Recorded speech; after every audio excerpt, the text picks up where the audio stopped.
Ragnarok, one of the most fascinating and dramatic episodes of Norse mythology, is an epic story filled with valor and tragedy. In the ethereal depths of Yggdrasil, the world tree where 9 cosmic realms converged, the premonition of an impending catastrophe began to blur in the stillness of the cosmos. The first omen, like a chilling wind of unease, was the arrival of Fimbulvetr, a ruthless and brutal winter. This devastating cold froze the blood of living beings and covered the land with a mantle of perpetual snow. 3 consecutive winters assaulted the world, denying the warm embrace of summer, a spiral of chaos and destruction, where fraternal bonds were broken and familial ties faded away. Humanity faced in relentless trial, a challenge that would demand utmost courage and determination to withstand the onslaught of despair. The arrival of Fimbulvetr, with its icy ferocity, laid the groundwork for the great battle that would decide the fate of the gods. After this eternal winter, a winter that unfolded like a white canvas over everything known, the still and frigid tranquility was shattered by the most chilling sound. The piercing howl of a wolf cut through the air, a spine-tingling serenade that made the bones of every living being in the 9 realms tremble. It was Garm, the fearsome and fierce guardian dog of the underworld, whose howl was not just a lament but an irrevocable proclamation, an undeniable announcement that Ragnarok was upon them. The ancient prophecies, told for generations, were being fulfilled. The words of the seers, once seeming to be mere tales to frighten children, came to life with an overwhelming truthfulness. Each of the gods, from the lofty halls of Asgard to the humblest realms, knew deep within their being what that howl meant. The arrival of the end, the moment of the ultimate battle, was here. The gods, aware of their fate, did not show fear. Each one prepared for the fight, knowing that this could be their last dawn. Armors were polished to shine like the surface of a midday lake. Swords and axes, forged by the finest divine craftsmen, were sharpened to have an edge capable of slicing through the wind. Determination could be seen in the eyes of every god and goddess. They would not flee, they would not hide. They would face their destiny with bravery, and if necessary, fall with honor in the final battle.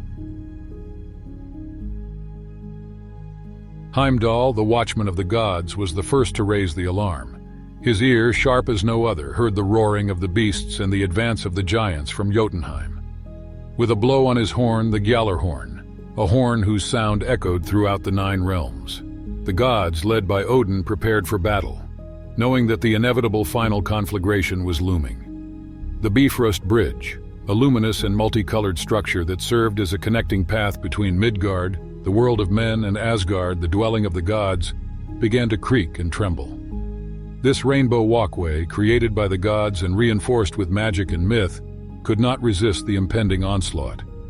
The ice giants, beings of immense strength and icy fury, led by the formidable Hrym, marched over Bifrost.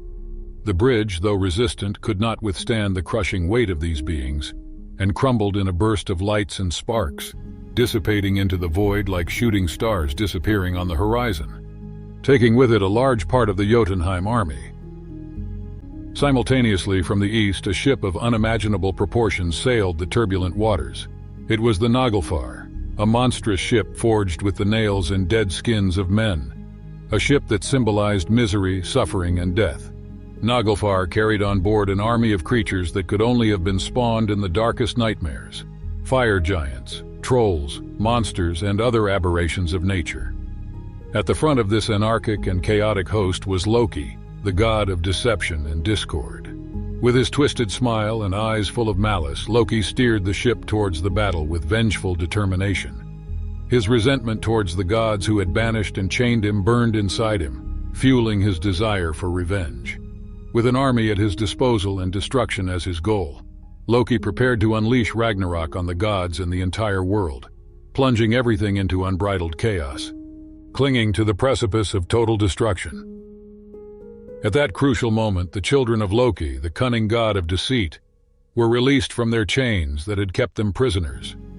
Among them, Jormungandr, the colossal Midgard serpent, emerged.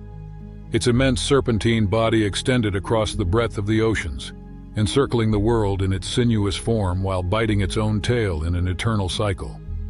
When Jormungandr released its tail, It emerged from the abysmal depths of the sea, churning the waters and generating giant waves that crashed upon the shores with unbridled ferocity. Every movement of its body caused tremors and tsunamis that submerged entire lands in catastrophic chaos. Its presence unleashed a devastating force, shaking the foundations of the world and heralding its participation in the battle. On the other hand, Fenrir, the giant wolf whose size defied all logic, broke the bindings of Gleipnir, the chain forged by the skilled dwarves. Freed from his prison, Fenrir let out a deafening roar that cracked the skies and shook the hearts of gods and mortals alike. His bristling fur and eyes filled with rage betrayed his thirst for revenge, fueled by years of resentment and confinement. With astonishing speed, he charged onto the battlefield, his imposing figure and fiery breath leaving behind a trail of destruction. Fenrir was determined to make the gods pay for his captivity, and his unbridled anger made him a formidable enemy eager to face those who had tried to restrain his power face to face. Thus, with Jormungandr unleashing its aquatic fury and Fenrir howling its thirst for revenge, two allies of immense power, children of Loki, joined the battle with untamed ferocity, significantly increasing the threat hanging over the gods' survival. Their involvement in this cataclysmic confrontation of Ragnarok, the twilight of the gods, underscored the imminence of disaster and the possibility that even the most powerful deities might succumb to chaos. At that moment, following the howl of Fenrir, which echoed throughout the entire cosmos, the giant wolf's offspring heard his call. Two fierce wolves break free from their bonds and unleash their fury upon the sun and the moon. Skoll, the sun-devouring wolf, launches himself in search of the luminous sphere that guides the day. Relentlessly, he pursues Sol, the goddess of the sun, as she rides her chariot across the sky. With each step closer, Skoll's jaws open wide, prepared to engulf and extinguish the solar brilliance. In a climactic moment of Ragnarok, Skoll achieves his objective, enshrouding the sun with his voracious darkness and plunging the world into an eternal night. Meanwhile, Hati, the lunar wolf, sets his course towards Mani, the god of the moon who traverses the firmament on his eternal nocturnal journey. Driven by insatiable hunger, Hati stalks Mani with his fevered eyes. At the climax of the battle, Hati pounces upon the moon, devouring it entirely. The disappearance of Mani submerges the world into the deepest darkness, where stars fade away and only darkness reigns.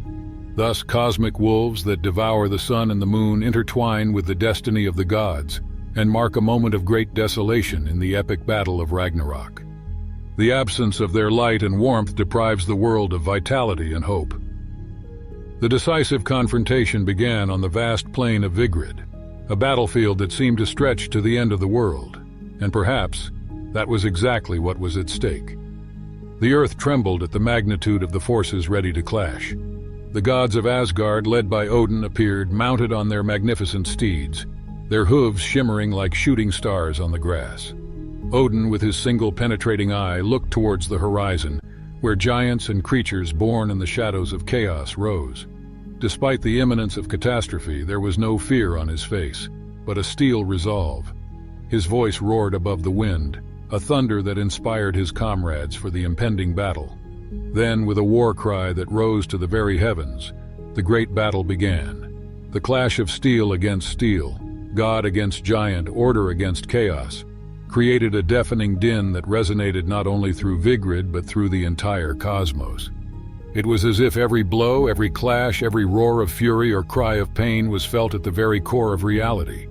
The gods, fully aware of the ancient prophecies foretelling their demise, remained steadfast in the face of adversity.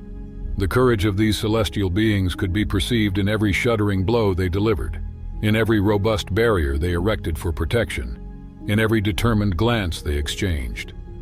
They knew the omen of a tragic fate, but if there was a lesson every god of Asgard had learned, it was that there is no honor in evading the inevitable course of destiny. They fought not simply despite the prophecy, but boldly defied it. They demonstrated with every breath, with every drop of sweat that beaded their brows, that they would not surrender without offering the most colossal fight the Nine Worlds had ever witnessed. Their resistance was not simply a matter of survival, but an affirmation of their courage and dignity.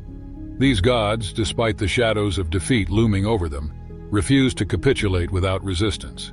Their tireless efforts served as a potent reminder of their strength and honor, showing the nine worlds that even in the face of the omen of defeat, the gods of Asgard would never falter.